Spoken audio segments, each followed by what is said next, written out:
की छोटी बातों में फिर से आपका स्वागत है।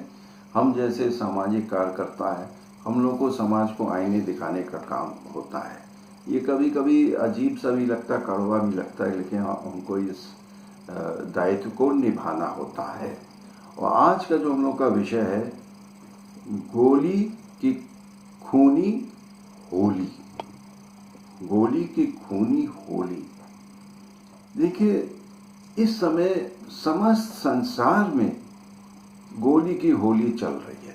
यदि हम शाम को टीवी ऑन करते हैं, रूस और यूक्रेन के बीच में जंग चल रहा है, निर्दोष लोग मारे जा रहे, निर्मम हत्या की जा रही, स्कूलों पे, अस्पतालों पे बम गिराए जा रहे हैं, अक्सर निर्दोष ही लोग मारे जाते हैं। क्रूरता की सारी हदों को उन्होंने पार कर लिया है। कभी हम लोग कह रहे ये तो जानवर जैसे भी आए।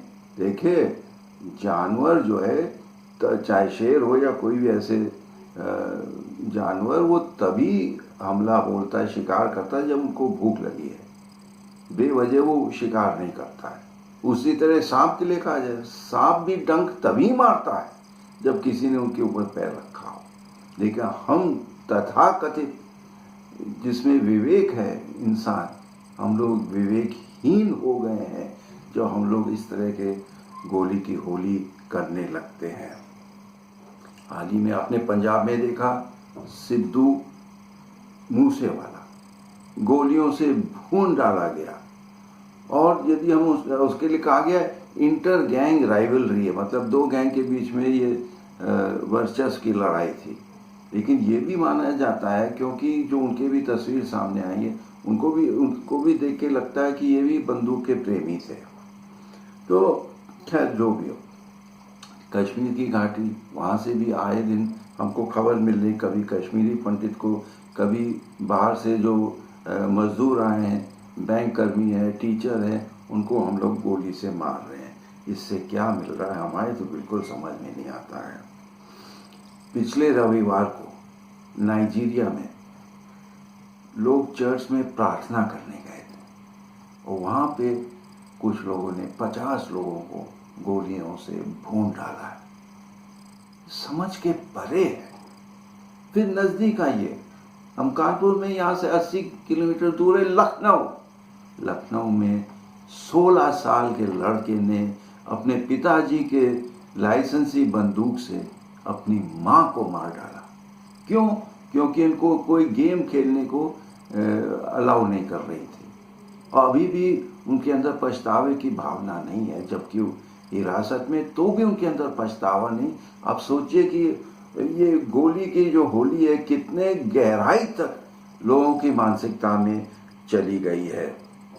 अमेरिका की और क्या बात करें, आए दिन स्कूल में, अस्पतालों में, चर्च में, मॉल के अंदर लोग असला लेकर के लोगों को मार रहे हैं। और वहाँ के राष्ट्रपति जो बाइडेन कह रहे, भैया खत्म करो ये खून का खेल, खत्म करो ये बंदूक का काम। और जो पूर्व राष्ट्रपति हैं डोनाल्ड ट्रंप, कहते हैं ये हमारे संवैधानिक अधिकार है, इसको आप हमसे छीन नहीं सकते हैं, ये हमको अपनी आत्मरक्षा के लिए असला रखना है। अरे बताइए, ये जो हो रहा आत्मरक्षा के लिए कर रहे हैं या अपने घमंड में चूर होकर के ये लोग कर रहे हैं, बदला की भावना से, ये मालूम नहीं कौन से नफरत की भावना से। और इतना तक कि ये सोशल मीडिया पे भी पहले से दिखाते हैं कि हम ऐसे करने जा रहे हैं। हद हो गई भाई। इसका मतलब इंसान का दिल कितना कठोर हो गया है। ये जानवर नहीं, हम अरे शैतान जैसे हो गए हैं। और अमेरिका जो है दावा करता है कि हम एक अति विकसित देश है, आधुनिक समाज है, जिस कारण प्रतिवर्ष लाखों लोग वहाँ पलायन करते वहाँ के लिए। लेकिन क्या वहाँ के अमेरिका के लोग सुरक्षित हैं कि आप स्कूल जा रहे हैं, अस्पताल जा रहे हैं और किसी ने आपको भून डाला? याद रखें कि अमेरिका विश्व का सबसे बड़ा आर्म सप्लायर है, जो दूसरों को मिसाइल देते हैं, तोप देते हैं, बंदूक देते हैं और क्या कहते हैं, जहाज देते हैं, लड़ाकू जहाज भी देते हैं। मुझको कभी ऐसे सोचने को मजबूर करता है कि ये क्या दिव्य प्रकोप तो नहीं है, दिव्य न्याय तो नहीं है, जब तुम अपने असला दूसरों गरीब देशों को बेच रहे हैं एक दूसरे को मारने के लिए, तो कहीं नहीं कि घूम फिर के तुम्हारे ऊपर भी तीर आके गिरेगा कि तुम्हारे लोग भी मरेंगे। कहने में अच्छा नहीं लगता है, लेकिन सोचने को हमको मजबूर करता है। और घूम फिर के हमको ये मानना पड़ेगा कि बंदूक के नाल से या हिंसा से, गोली से कोई समस्या हल नहीं होती है। हमारे प्रिय भारत में हमने समस्त विश्व को अहिंसा का जो पुजारी है, हमने महात्मा गांधी पूरे संसार को दिया है।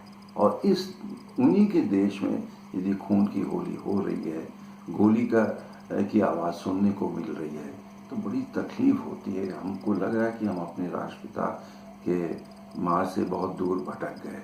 इतना तक कि कुछ दिन पहले आपने सुना होगा, एक बड़े मंत्री ने कहा, मैं पूरा उनका बयान नहीं बोलूँगा, उन्होंने क्या बोलो, गोली मारो को, मैं पूरा शब्द नहीं बोलूँगा। तो क्या हो गया है। मुझको याद है जब कुछ वर्ष पहले जब हम अपने एक दुकान चला रहे थे जिसमें हम लोग खिलौने बेचते थे, तो उसमें हम ये टॉय गन्स और बंदूक नहीं बेचते थे। तो एक सप्लायर ने मुझको टोका, भाई साहब आप धंधा कर रहे हैं, आप क्यों नहीं ये सब बेचते हैं। तो मैंने कहा, देखिए आज हम छोटे बच्चों के हाथों में ये टॉय गन देंगे, जब वो बड़ा होगा वो सोचेगा यही हमारा सबसे बड़ा असला है, यही सबसे बड़ी हमारी ताकत है, इससे हम जो चाहे कर सकते हैं।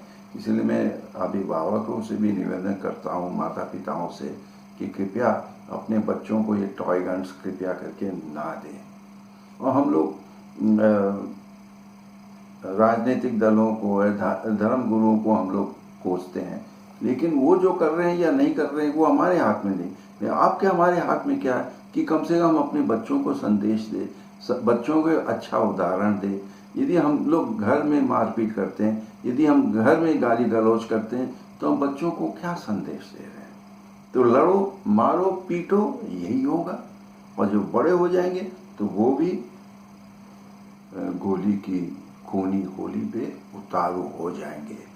इसलिए आप सबसे निवेदन है, आप जो भी इस वीडियो को देख रहे हैं, कृपया जो आपके बस में है उसको तो संभालिए। जैसे विश्व गायत्री परिवार के लोग कहते हैं, स्वयं बदलो युग बदलेगा। अपने से शुरू करो और अवश्य हो सकता हम बड़ी चीज़ें ना कर सकते हैं, ये छोटी छोटी चीज़ों में भी जीत है। तो हमारी इन बातों को सुनने के लिए बहुत बहुत धन्यवाद। आशा करता हूँ कि आपको यदि पसंद आया तो आप इसको लाइक करेंगे, सब्सक्राइब करेंगे, शेयर करेंगे। धन्यवाद। जय हिंद।